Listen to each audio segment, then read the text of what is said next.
একরকম বের হয়ে আসছে যে সামনে জাতীয় নির্বাচন, যত দ্রুত জাতীয় নির্বাচন হয় অনেক রাজনৈতিক দল আসলে সেদিকেই ধাবিত হচ্ছেন, সেটা তাদের খুব চাওয়া।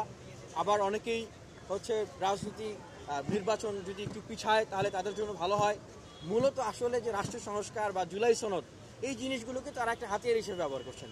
তবে আমি মনে করি যে আমাদের মাননীয় প্রধান উপদেষ্টা এবং উপদেষ্টাগণ যারা রয়েছেন তাদেরকে আমরা লক্ষ্য করেছি যে তারা যখন বিপদে পড়েন তখন রাজনৈতিক দলগুলোকে ডাকেন, এবং বেশি বিপদে পড়লে ছোট ছোট রাজনৈতিক দলগুলোকেও ডাকেন। এছাড়া কিন্তু সার্বজনীনভাবে সকলের কথাকে মূল্যায়ন করা, সকলকে ধারণ করা, সকলকে সাথে নিয়ে আসলে রাষ্ট্র পুনর্গঠন করা, এই ধরনের অ্যাটিটিউডই কিন্তু আমরা খুবই কম দেখেছি। সেক্ষেত্রে মনে করি যে অবশ্যই রাজনৈতিক দলগুলোর পাশাপাশি পাবলিকের যে পালস, জনগণের যে চাওয়া, সেই চাওয়াটাকে আসলে মূল্যায়ন করা দরকার। সেই চাওয়াটা মনে করি আমি সেটাই রাষ্ট্র ব্যবস্থার আসলে সংস্কার, এবং এই গণভোট এবং এই জুলাই সনদের যে আইনি ভিত্তি, এগুলো জাতীয় নির্বাচনের আগে একটা গণভোট হওয়া দরকার।